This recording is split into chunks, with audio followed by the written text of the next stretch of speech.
you taking the time out of your day to join the webinar. We are living in unprecedented times, but we will get through it, and we're grateful to be able to share this information with you. Today, our webinar, as scheduled, is identifying optimal locations for community microgrids, in which our program associate, Gregory Young, will talk about all the exciting work we're doing on our community microgrid initiative. In this webinar, we have some technical aspects I'd like to show you. Gregory, if you can advance the next slide.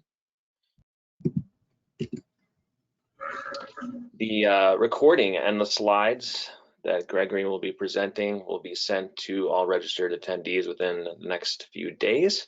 All of our webinars are archived on clean-coalition.org and on our YouTube channel, which you can link to from our website.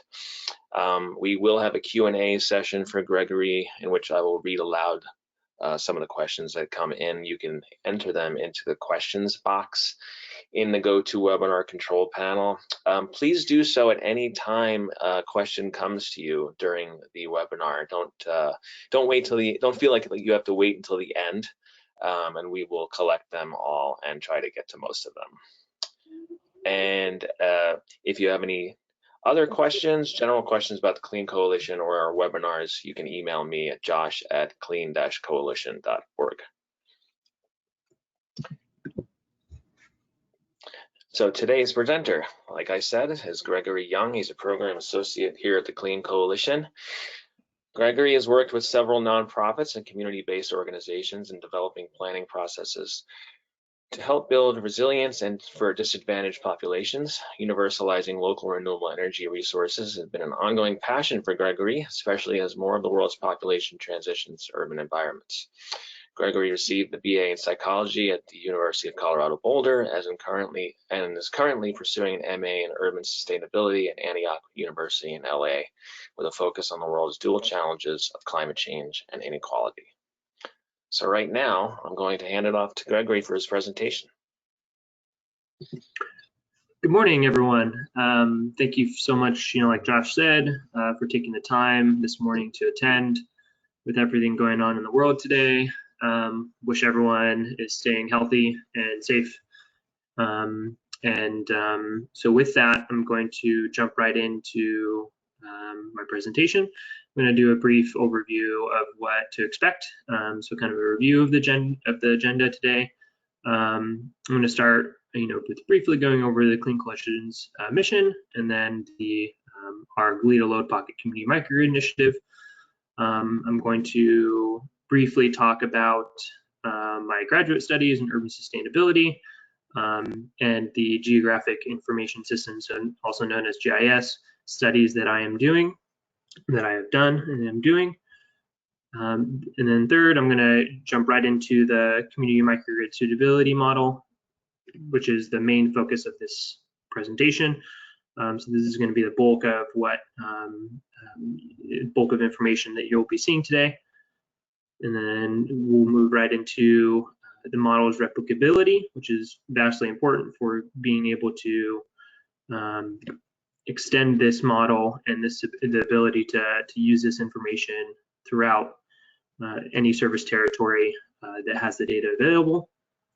Lastly, I'll review the data itself, where I got it, and the ICA interactive maps, which are a huge input into this model.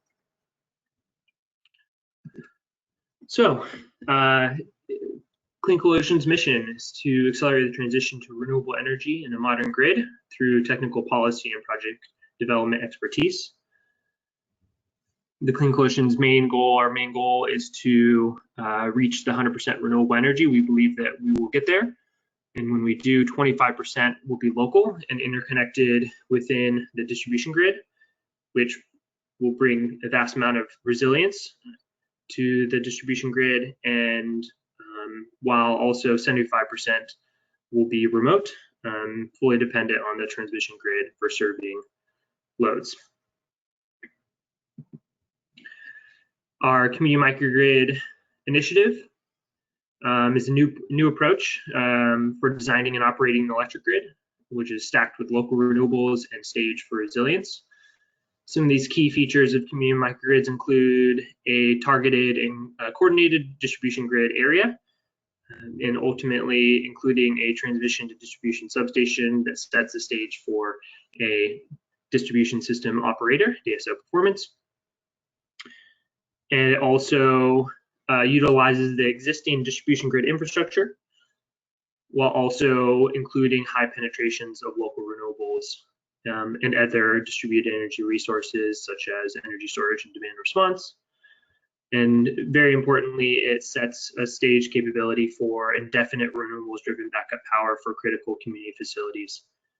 Now, this slide is important. I will be covering it again at the end to mirror a lot of the work that I did and how it directly relates. So, but to continue forward, let's talk a little bit about the study area. So this is the study area for the Goleta Load Pocket Community Microgrid. The Goleta Load Pocket is a 70-mile span of the California coastline that starts from Point Conception to extends from Point Conception to Lake Casitas. Encompasses the major loads, the cities of Goleta, Santa Barbara, and Carpinteria.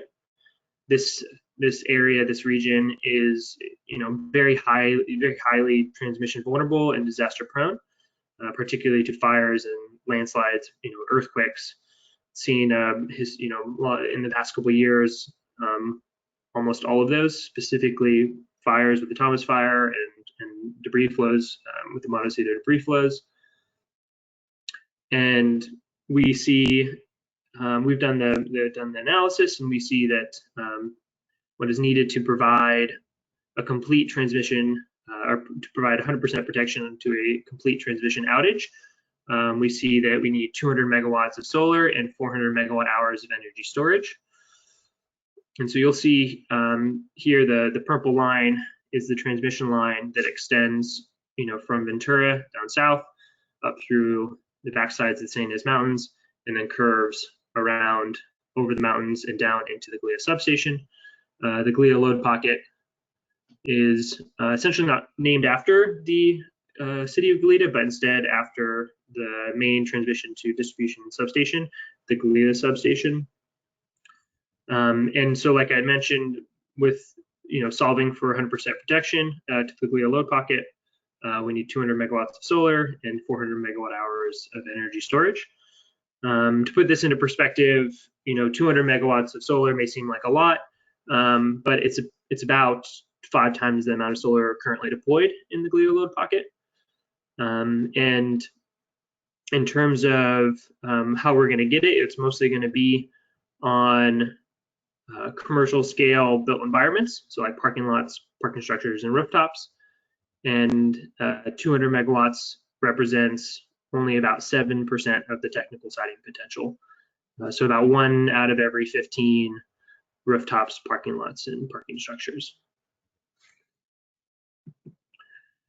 So with that kind of background information and understanding the study area, our Goleta Load Pocket Community Microgrid initiative, and I should say, and also the study area that I chose while working through my advanced GIS course in attaining my master's in urban sustainability.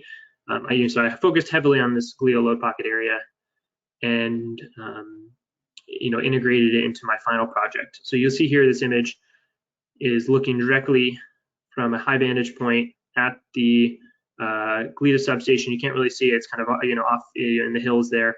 But what you mainly want to focus on is that transmission line that goes straight up the mountains and it then extends over the back and then heads south to Ventura. So my advanced GIS final project. So advanced GIS was a course that I took.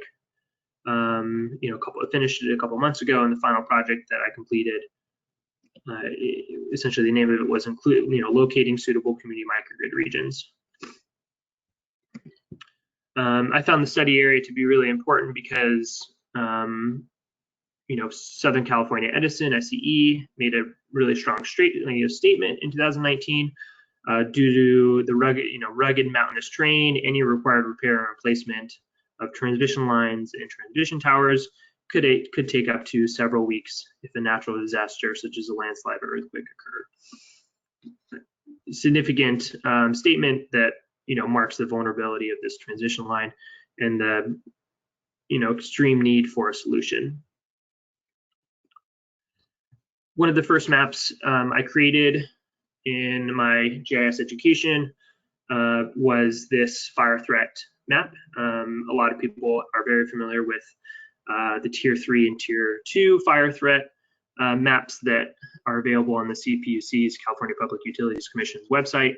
But what I did to really hone in on the study area, the Goleta load pocket study area that I chose, is that I wanted to clip this fire threat data to the study area, so the Goleta load pocket. And when doing so and layering it over Southern California Edison's transmission and distribution line data, you see that a significant portion of the transition line and the distribution lines run through Tier 3 and Tier 2 fire threat area. During some of my work before my final project, I actually looked at kind of the intersection between these two, the transmission and high voltage distribution lines and the Tier 3 and Tier 2 fire threat areas. And what I had found through an intersection analysis using geographic information systems, so GIS, is that 184 miles actually of transmission and high voltage distribution were essentially traversed through Tier 2 and Tier 3 fire threat areas. In addition to that, I also looked at earthquakes, so fault lines within the Goleta load pocket, which is not displayed on this map. But what I did find in doing another intersection analysis, that roughly 59 points, there were 59 points in which the transmission and high voltage distribution lines intersected with fault lines, existing fault lines in the Goleta load pocket. I also looked at the potential likelihood of debris flow, which is not indicated on this map either. But when I did, I found that a good portion of the 220 kilovolt transition line, the purple line there, runs through 80 to 100% likelihood of debris flows in response to what is called a design rainstorm with a peak 15-minute rainfall intensity of 24 millimeters an hour. This data that I acquired, I think, was about a year ago. So with given changes in the environment, it could be different. But wanted to indicate that some of this vulnerability that the transmission and high voltage distribution lines currently faces is serious. So understanding GIS. So geographic information systems is essentially the framework for gathering, managing, and analyzing data.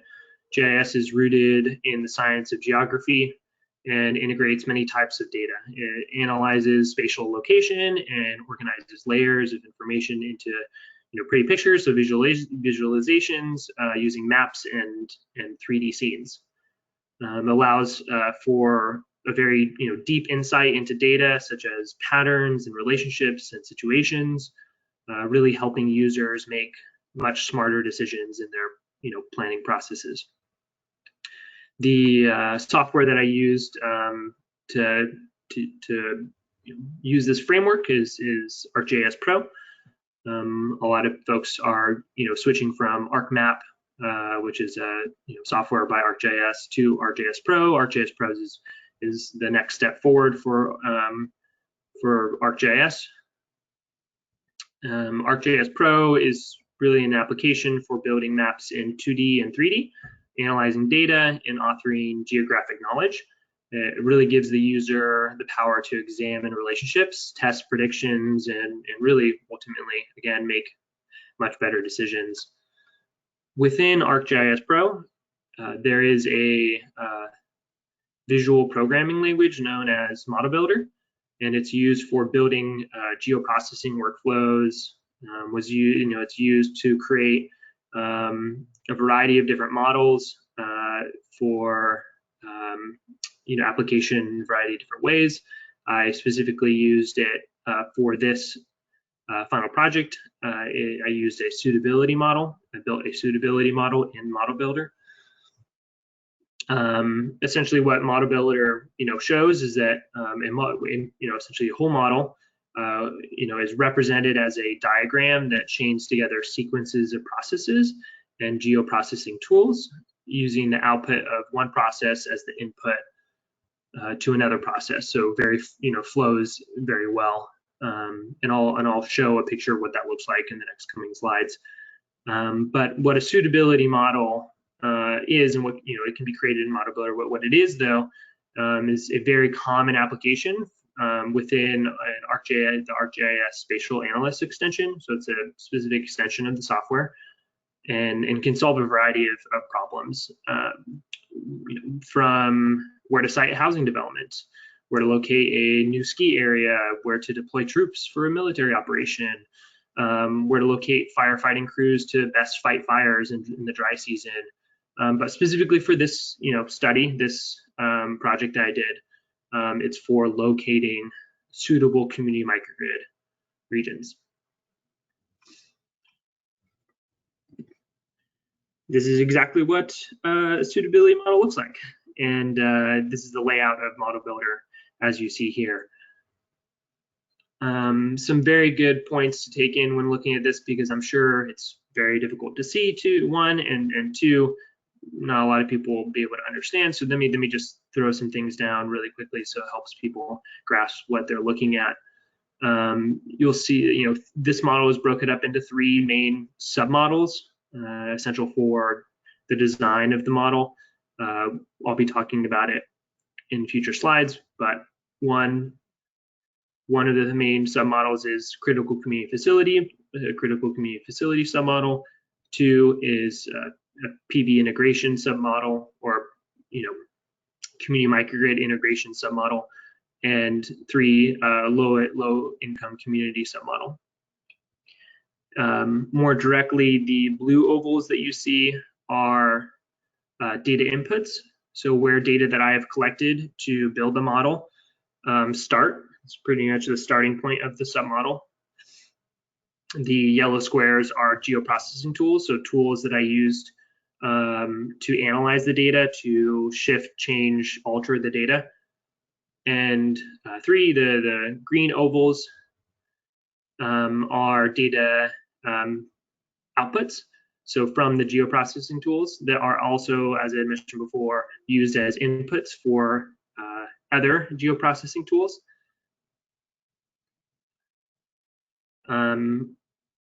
Thing to note is that the very beginning of this model is essentially the building of the study area. So what area am I going to be analyzing the data in? And the way I did this was I took essentially the boundaries of Southern California Edison, and I clipped it to the boundaries of Santa Barbara County. And Santa Barbara County is important because the Goleta load pocket is the area of Santa Barbara County that is served by Southern California Edison. So as I explained, I clipped the Southern California Edison service territory to the Santa Barbara County, and it provided me the Goleta load pocket and the study area for me to do a deeper analysis on. And I'll be breaking down this model a little bit further, through each of the, submodels in the next couple of slides. So, and I'll also be revisiting a slide at the end to kind of wrap up things. So the data sets I used to create this model includes fire stations, hospitals, urgent care centers, police stations, and critical sheltering sites. These all encompass the critical community facility submodel. And then I also included priority population areas, which in Santa Barbara, at least the Goleta load pocket, there are only low-income areas, but in other areas of the county or California, there are also disadvantaged community areas shown, included in priority populations. So specifically in the Goleta load pocket, I primarily focused on including data from low-income communities. Other data sets include, like I had mentioned, the Southern California Edison service territory. So that would be the boundaries, the integration capacity analysis segments, which I'll explain in a little bit, transmission distribution line data, and substation data. And then in order to create my study area, I had to gather spatial data for Santa Barbara County, so just Santa Barbara County's boundaries.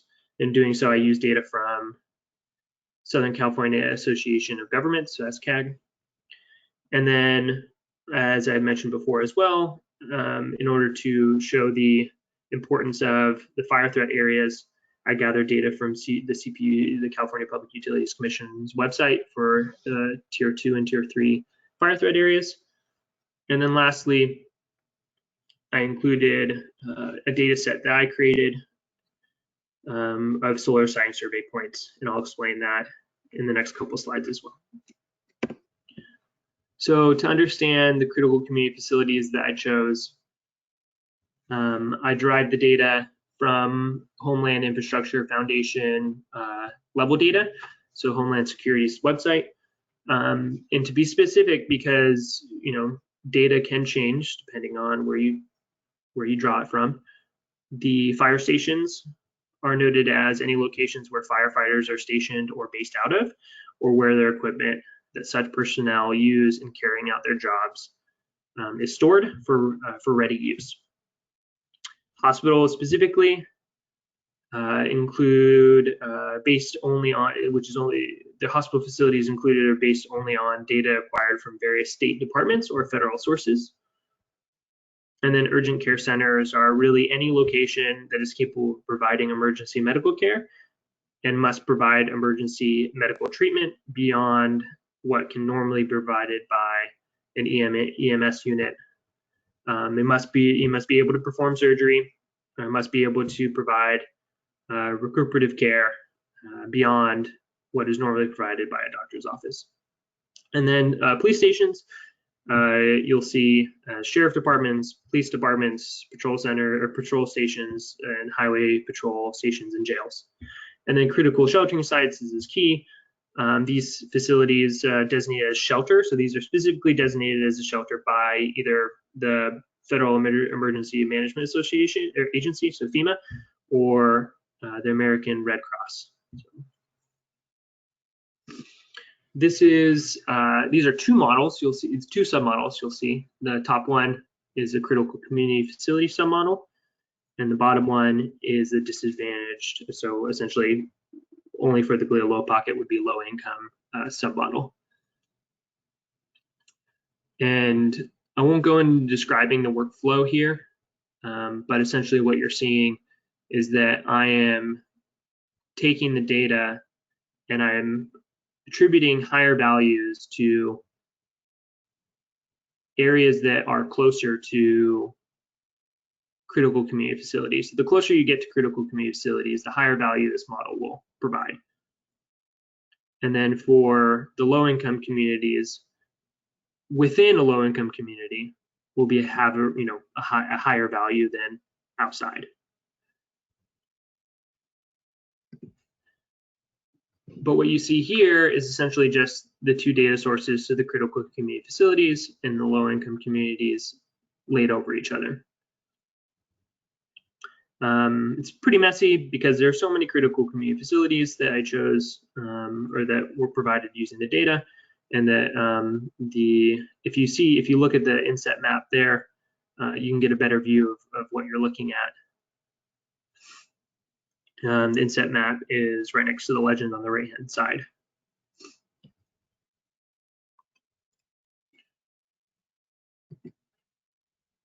So this is another submodel the ICA submodel in a very critical point to the creation of this suitability model. So in about December 2018, California's largest utilities published updated interconnection capacity analysis maps known as ICA 2.0 in order to better assist renewable developers in identifying ideal locations for new projects. These maps are a product of the Distribution Resources Plan, so DRP proceeding at the California Public Utilities Commission, and identify points in the grid where new distributed energy resources, the capacity of those can be added without significant grid upgrades. And these maps will essentially analyze the most common interconnection capacity factors at the node level on every line section of all primary distribution circuits.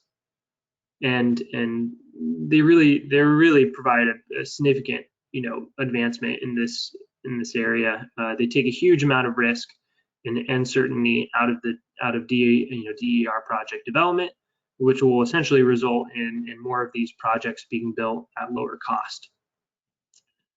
And so to understand what these maps, or what you're looking at in these maps, and the data that I used, there are 4 values that these ICA maps provide for generation interconnection. First one being uniform generation operational flexibility, uniform generation non-operational flexibility, photovoltaic operational flexibility, and photovoltaic non-operational flexibility. 2 key terms here that need to be noted. Uniform generation essentially means it covers storage, PV, and other resources so that community microgrids can continue to operate at night and function as they need to. And operational flexibility, which is a constraint that lowers the value of PV integration to take into account the possibility that an integration may need to be reviewed by a utility manager. So you'll see in the bottom right corner of this image, this image is taken directly from Southern California Edison's ICA maps, but what you'll see is in the bottom right of this corner how they present these integration numbers in a table.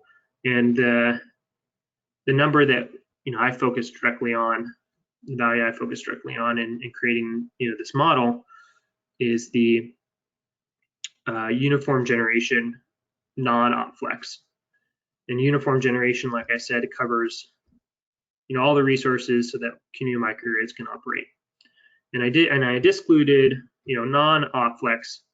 I discluded operational flexibility. I included non-op flex because non-op flex provides a much greater integration capacity value. You'll see in the bottom right corner, like I was mentioning, uniform generation non-op flex, it's 11 megawatts, while the op flex is only 2.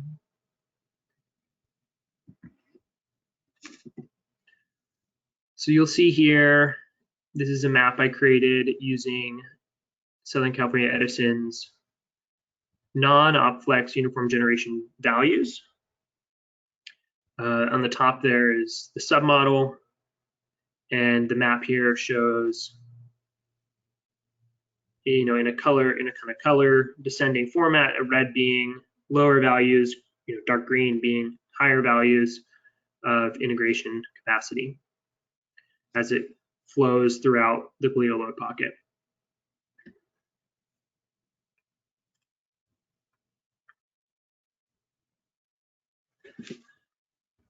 So combining all of those submodels, critical community facilities, low-income communities, and ICA data, what essentially came out in the end, and in its final analysis, I was able to use a tool in Model Builder known as, in ArcGIS Pro, known as locate regions. And in this tool, essentially identifies the best regions that meet specified size requirements and spatial constraints. And what I did is I chose to locate five regions across the glial load pocket. So using all of the past data that I described, it analyzes closeness to critical community facilities within low-income communities and closeness to high integration capacity of the ICA data, of the existing distribution lines in the feeder segments.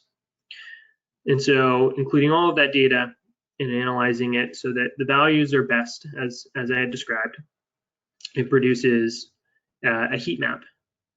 And before doing so, I use this tool called the weighted sum tool. And what that does essentially is it weights the values of each of those submodels so that they're displayed as you desire. So for this model, I provided values for critical community facilities, low-income communities, and closeness to high integration capacity lines as being equal as 1. 1 was the integer that I chose to indicate the value. Now, to take note, this can be changed as deemed by a community or a city or whoever wants to use this in the future. If they so desire, the critical community facilities, may want to be more important than the low-income communities. Just saying, whatever that a community would like to decide could rate it. I chose to lay them out all as equal, but there's a lot of room for alterations here. So when I located the regions at the very end, this is the final product of the map. And so I'm going to kind of sit here just for a little bit and allow everyone to kind of take this map in. And I'm going to go through it and kind of explain some key points. So I'm just going to take a couple seconds here for people to view and make some assumptions of what they see. See if anybody can notice important factors.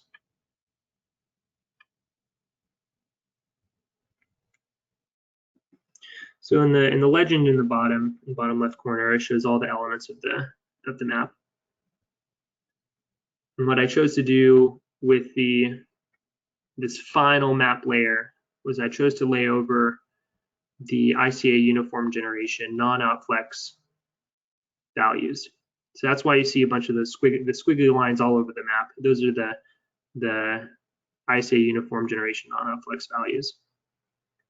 And another key thing that you see here are these very highlighted polygons, downtown Santa Barbara, kind of upper state area, and then also in Isla Vista and Carpinteria. And these, very highlighted, more so yellow than the darker surrounding red areas, as I imagine you can notice are the low-income communities. So since I chose to provide, a higher value to any area within low-income communities, it specifically kind of carved out these low-income community areas. And then what you see as the red turns to a yellow or to an orange to a yellow to a darker green, they increase in value. So more of those submodels, higher values of those submodels are coming together to provide a region that the ArcGIS software has located specifically as the best optimum location. And so what you'll see is the locating regions tool selected 5 areas as I told it to. 1 being pink, which is over in Isla Vista, 3 being downtown Santa Barbara, the kind of the light green, the teal, and the dark blue, and then the kind of the magenta or the purple in Carpinteria to the far right.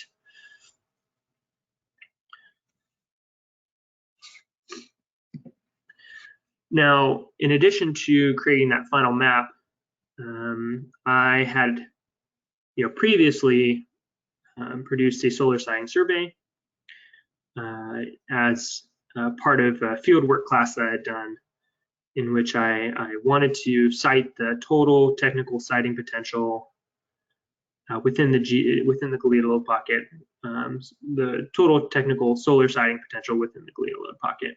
And the Clean Coalition is known for these solar siting surveys, and I chose to attribute in learning and in completing one, and I chose to do that for the Goleta load pocket. And what you'll see is a bunch of place marks, suns, parking lot symbols, little house symbols, and each of those place marks are identified in the legend there, if you're curious what each means. But pretty much the big ones are the sun, flat roofs. So wherever you see a sun is where a flat roof of solar siting exists. Wherever you see a P is where solar, technical solar potential exists on a parking lot. And then wherever you see kind of a house place mark is an angled roof. And really importantly is this inset map to the right of the legend, is it shows what it looks like when you zoom in and the values that each of those place marks indicate. So this is the Camino Real marketplace, a very high technical solar siting potential in this marketplace. The shopping bag, icon that you see there is the icon to indicate the total. And so in that Camino Real marketplace is about 7.25 megawatts of potential. And each of the parking lot place marks and the sun place marks are the individual solar on rooftops or parking lots. And so then the total, the shopping bag, is what the technical potential is. So in this solar siting survey, I chose to look at 1 megawatt or greater sites. So you'll see, in this inset map, some are less than 1 megawatt, but those are individual, arrays or parking lot arrays, parking canopy arrays. And together, though, they sum up to over 7 megawatts, which is much greater than 1. But for a total site, I chose to identify 1 megawatt or greater. Now, when doing this solar siting survey, I've found over 300 megawatts of potential solar siting, technical solar siting potential within the Goleta load pocket at that 1 megawatt size limit. If you chose to reduce the size limit down to 500 kilowatts, it would open up a significant amount more of technical solar siting potential. So the significance of this solar siting survey is that I also decided to overlay it over the previous map, the Community Microgrid Suitability map, and this is the result. Now, this is probably a little complicated to view. There's a lot going on, but I'll mark out some key points. So this is downtown Santa Barbara. The light green, the teal, and dark blue are shown here. These located regions, as I had previously explained, with the critical community facility place marks and also the solar siting survey place marks located around them. So you can kind of even just look now and see if you wanted to focus in on the light green, you'll see that there is a critical sheltering site.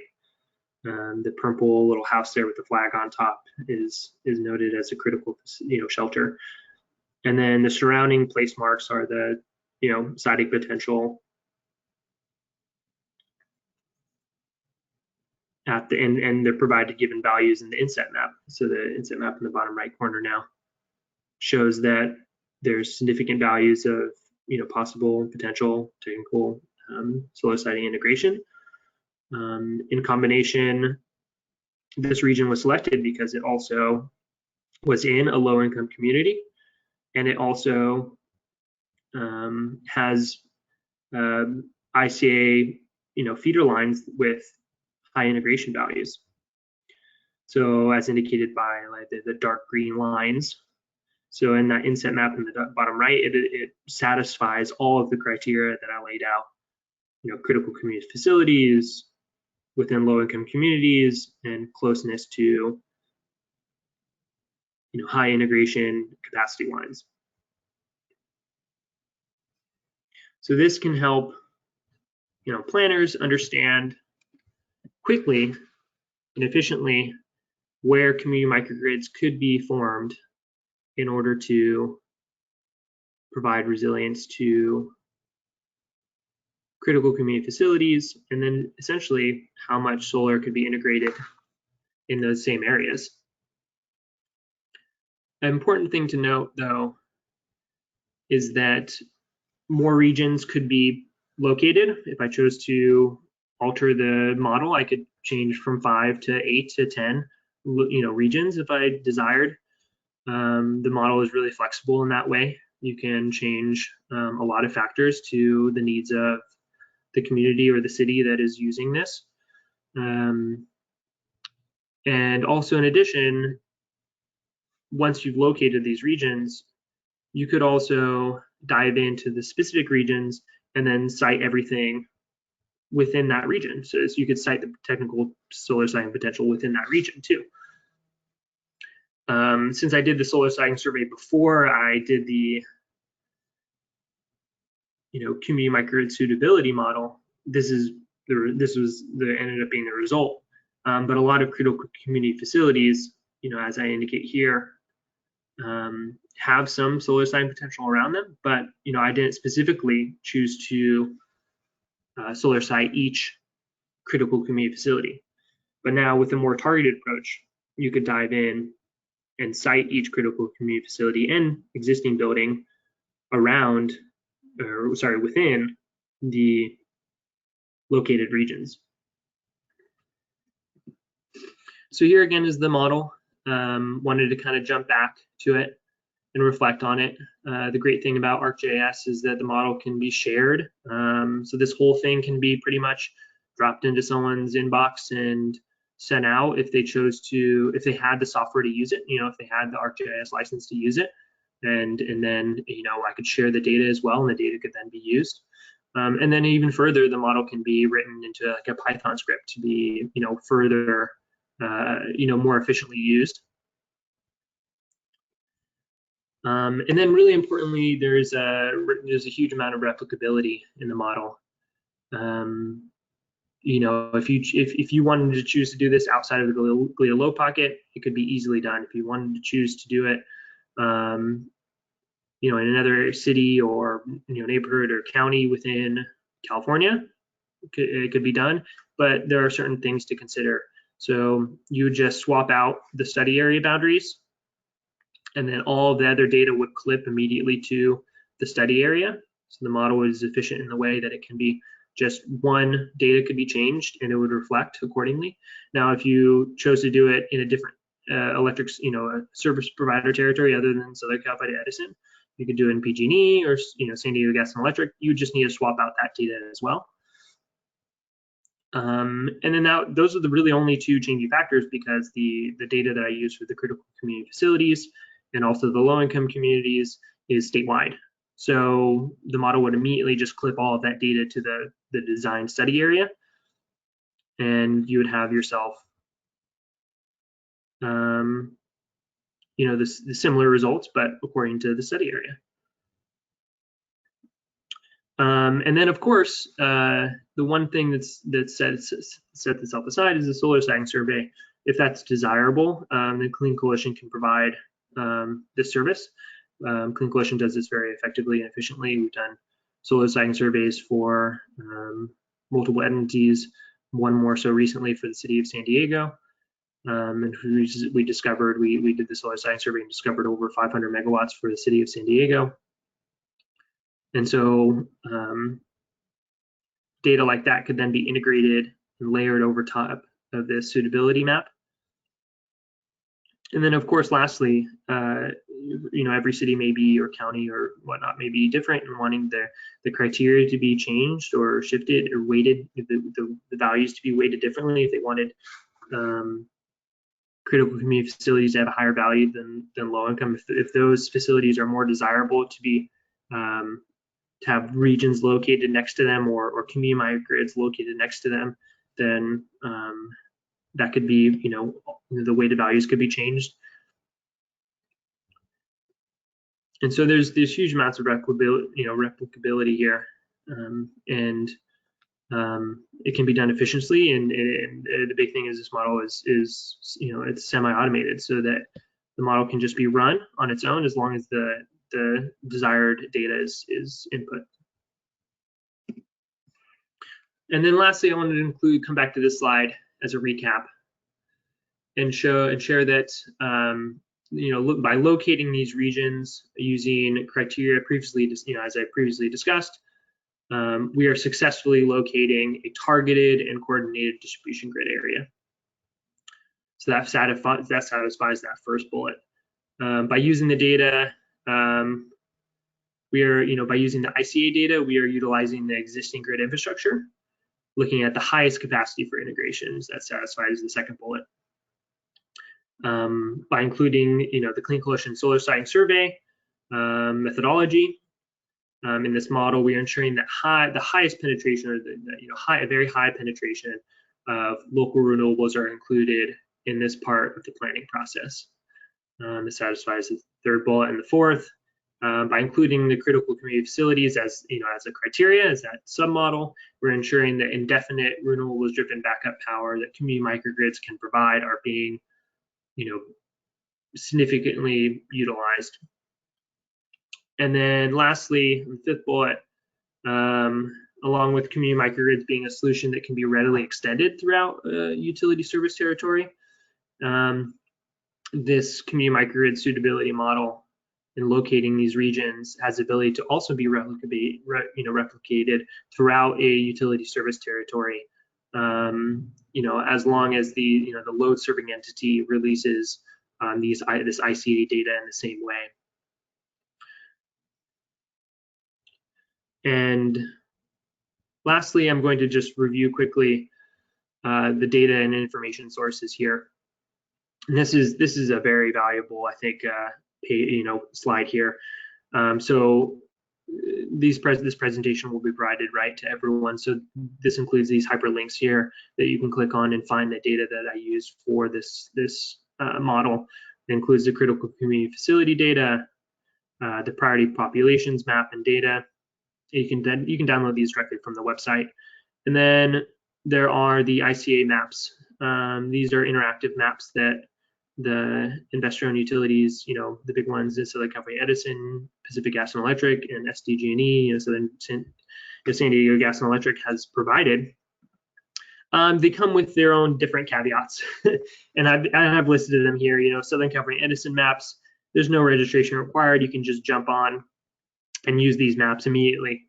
They have, in a way, it has limited viewing capability. It's difficult to toggle on and off, or it's not possible to toggle on and off the operational flexibility values.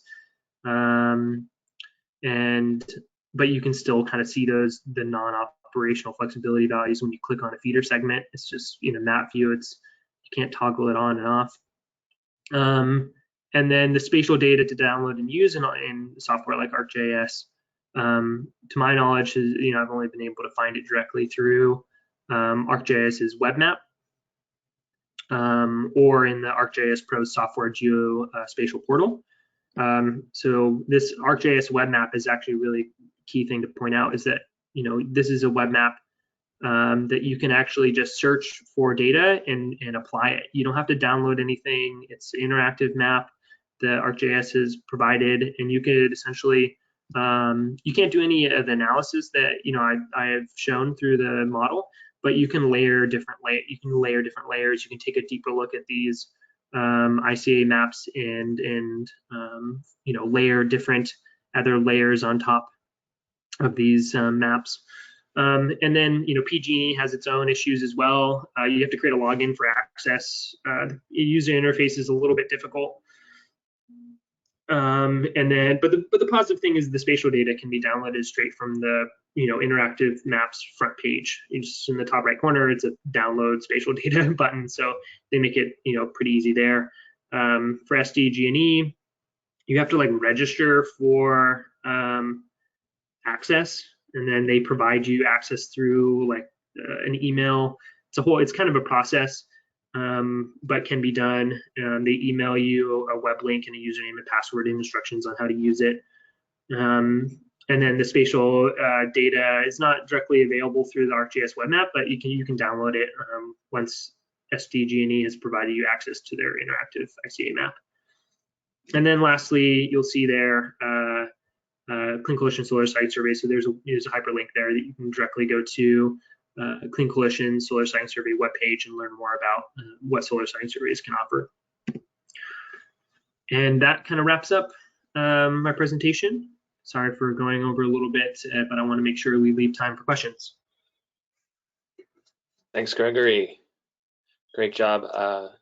Very informative presentation. So we have some time for some questions, and we can go a little bit over past noon if necessary. So I'll just start them off. So Kimberly King is a project engineer from Outthink the Box. She is asking, how many days of autonomy will the storage provide? That's a good question. I don't have the direct answer for you for that at the moment, but I would love to follow up. I think it really depends on the amount of storage that you include at a site. I think the question specifically pertains to a specific site. But if you size the microgrid, as a Clean Coalition likes to, which is 2 times the nameplate of the solar. So if you have at a given site, if you have enough solar to net zero the site, so you generate as much solar as you do over the course of a year, as the site consumes over the course of the year, and then you add 2 times that amount of solar. So say it's 1 megawatt of solar, and you add 2 megawatt hours of energy storage, you can provide to tier 1 critical loads, which are about 10% of the total loads. What you receive is 100%. You receive indefinite renewables driven backup power to the 10% those critical tier 1 loads.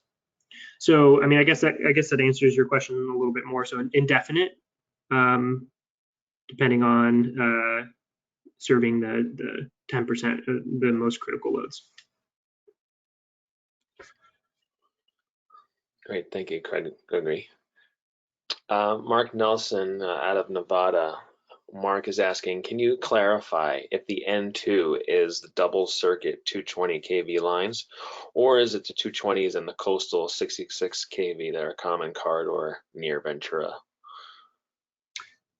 Yeah, so the terminology N-2 essentially means that if the transition line goes down, then there are essentially 2 lines that run along the same power towers, and if that power tower goes down, then it's considered an N-2 scenario because those 2 power lines, those 2 lines end up going down. So I think that should answer your question. If not, please feel free to reach out to me.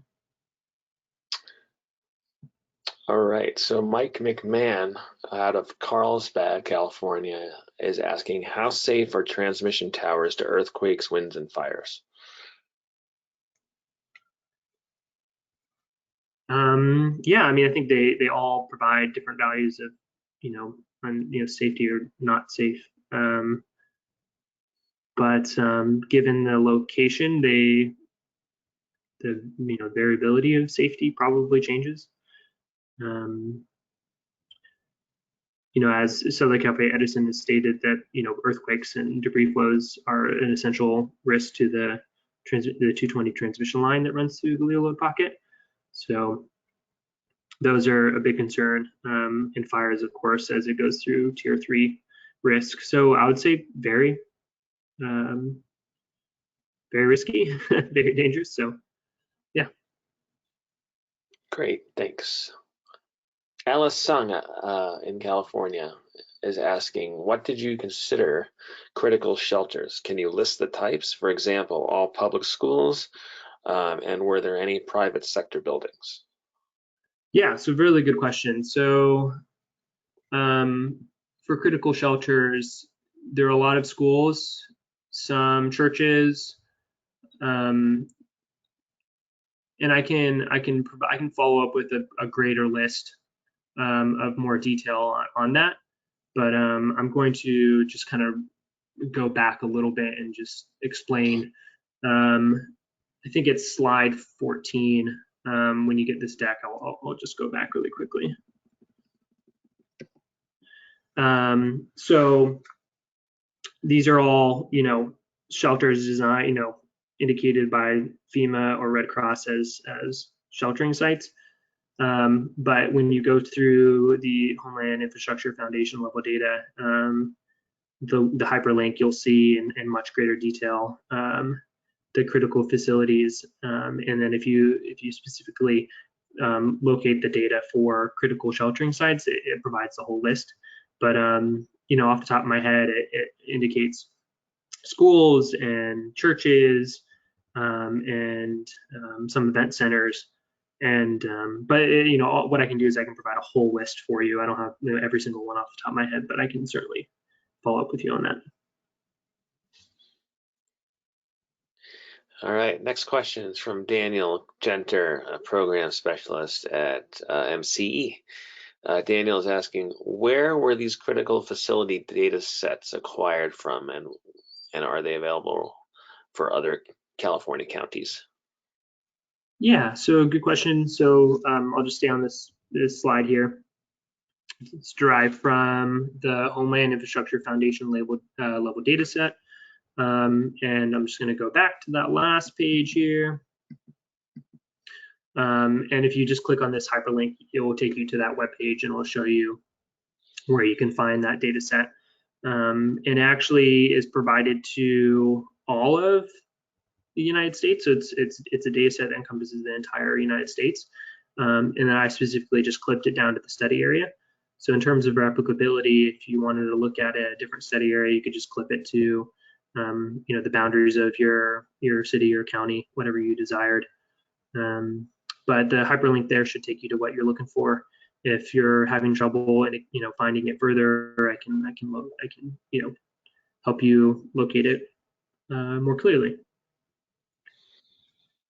All right, thank you. George Wiltsey, a CEO of Clean Powerhouse LLC, is asking to please define Tier 2 and Tier 3 fire threat areas. Are there examples? Yeah, so good question. I believe on the CPU's website, it defines it in great detail. Off the top of my head, I don't have an answer for you in the exact definition. Tier 3, I imagine, is a higher risk of fires occurring than Tier 2.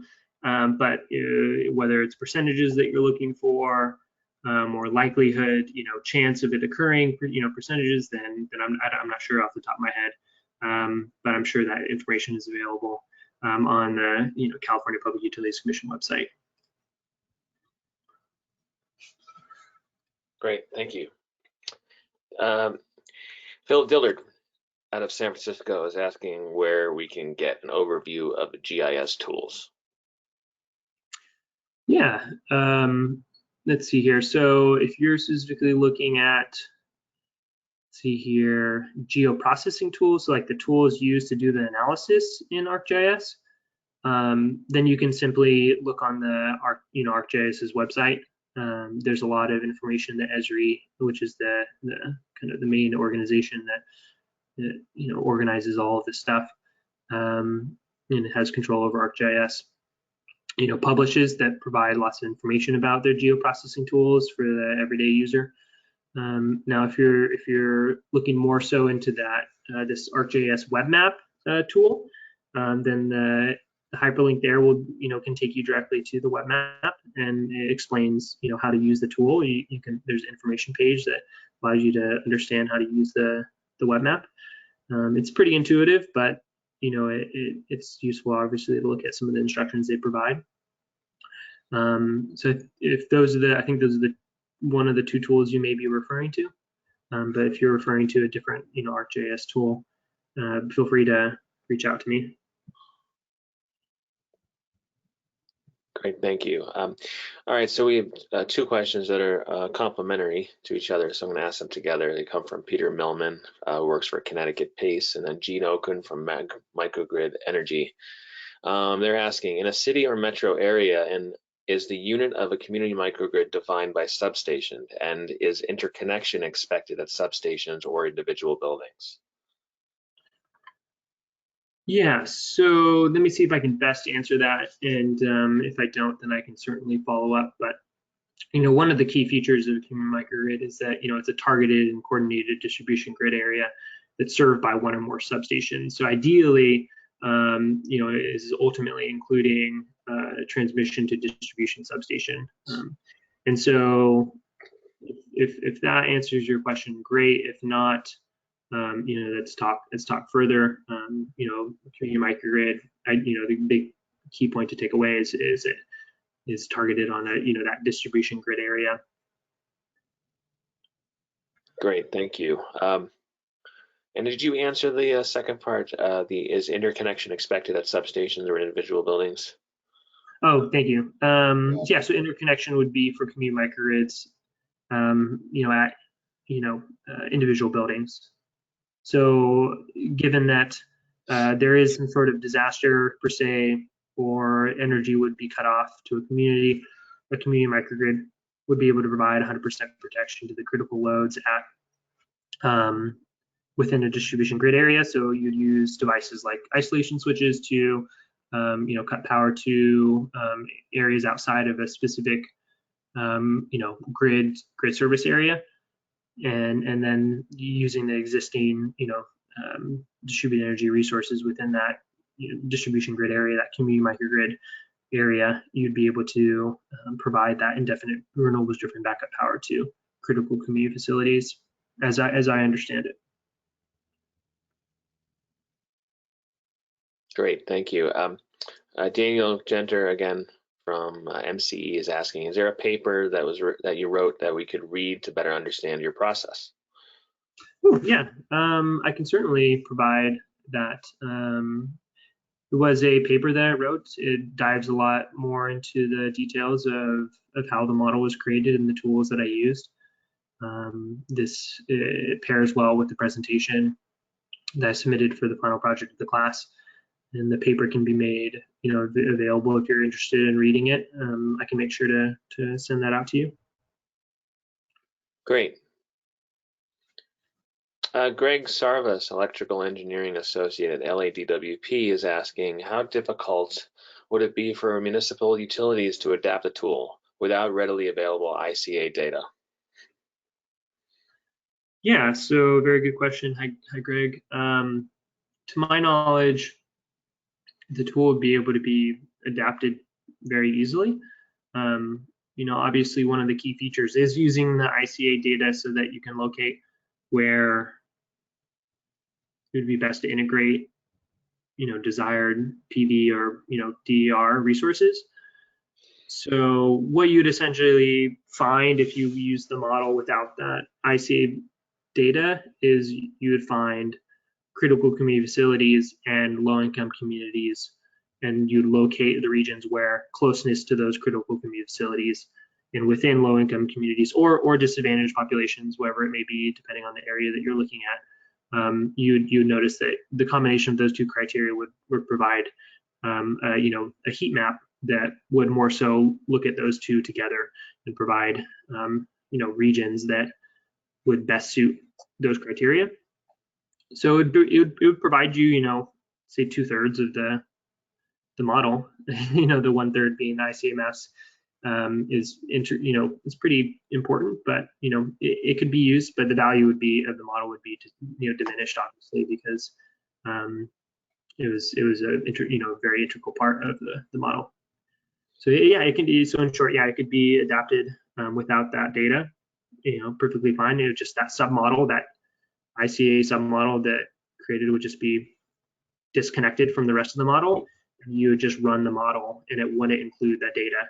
So as long as you choose the study area that you wanted to look at, and then the critical community facilities, like I mentioned, goes throughout the nation, and the disadvantaged or low-income communities expand throughout California, then the model would just cut that to the new study area that you've indicated, and then you would sever the ICA. There'd be no data for the ICA values, so that would already be pretty much severed. And then the model would run and it would locate the regions just based off of those critical community facility submodel and the low income or disadvantaged community submodel. So yeah, it could be easily incorporated. Just the value of the model would, in my opinion, would be diminished because those ICA values are, vastly important to the whole model. Yeah, but very good question. Thank you. All right, so Gregory, on that paper that you were referring to on your process, why don't we put that on the website so it's downloadable, and then in the follow-up email for this webinar that'll include the slides and the recording, we can include a link to that, so everyone will have it. That sounds like a plan? Yeah, sounds great. I can certainly do that. One thing to note of importance is that using you feel free to look through the paper and whatnot. A lot of this model was created in ArcGIS, which is a software that I specifically used in my education for free as a student. But if needed, if desired to perform more spatial and analysis, modeling on this, your organization would need a subscription to ArcGIS, which can be costly. So keep that into effect. Unfortunately, it's limited because of the cost of ArcGIS. A lot of organizations like LADWP already has probably software, ArcGIS software, but some other organizations don't have the capability to use it. So it's kind of restrictive in that case. There are a lot of also other free ArcGIS softwares out there that I haven't personally tried to recreate the model in, but I think it's definitely possible. So just keep that in mind as you're reading through the paper, that a lot of this, the replicability you would need the software or figure out how to do using free software. Great, and along those lines, and I'm sure a lot of people are wondering, Daniel from MCE and Tiffany Wise West are asking how could they get the model that was created? How do they access the model in addition to the data sources you've already showed in your presentation? Yeah, so good question. So the data sources, I'll just say right now, are just looking at this slide here. The data sources can be found here. More specifically, you can download them from these hyperlinks or fall into the processes that the utilities have you go through to then download them. And the model itself, we can speak further about how to access this model. I haven't taken the steps yet to organize and kind of download this model in its raw format, in which then data could be input into the different inputs and then used accordingly. So I would have to maybe just take some time to do that work, but I would be open to talking further to anyone about sharing the model if they had desire to obtain it. So let's talk further. If you have a desire to download the model, then reach out to me and we can talk about the steps that I would have to take to download it, or at least get it ready in a package form, if that's something that we wanted to talk about. Thank you. All right, so we're at 10 after. Why don't we do two? We still have a lot of people still on the line, so why don't we do two more questions? Would that be okay? Absolutely. I'm willing to go as long as people are asking questions. All right. Well, we have a lot more, but and I apologize to anyone whose question we didn't get to, but it would take definitely another hour. But let's ask the next one from Lars Nyland, an architect out of North Carolina. Lars is asking, what kind of solar goes on a golf range? And he's referring to slide number 21. So solar in a golf range, I think specifically in the Goleta load pocket, it was parking lots. So parking canopies were essentially probably the ones that you're seeing in slide 21. So yeah, parking lots, yeah, parking canopies. Excellent. All right. So Alice Sung, again out of California. This will be the final question. What are the little greenhouse icons with the flag labeled sites, in quotes? Also, who should I contact if I have a pilot solar siting survey and need to map community microgrids? Does someone have to have an ArcGIS Pro license and other software to run these analyses? Yeah, good question. So let's see here. Let's start with I think you're referring to the little greenhouse there next to sites. So that would be school sites. Sorry for the clarity, not having the ambiguous in clarity around this icon. But yes, it would be school sites. I believe your next question was about solar siting surveys. You can contact me directly if you'd like, or the Clean Coalition. Anyone in the Clean Coalition, you can contact me though specifically if you have pilot project in mind. We'd be happy to talk further. And then in terms of using the ArcGIS license, Josh, correct me if I'm not answering it in full clarity, but I believe you're asking about using the license.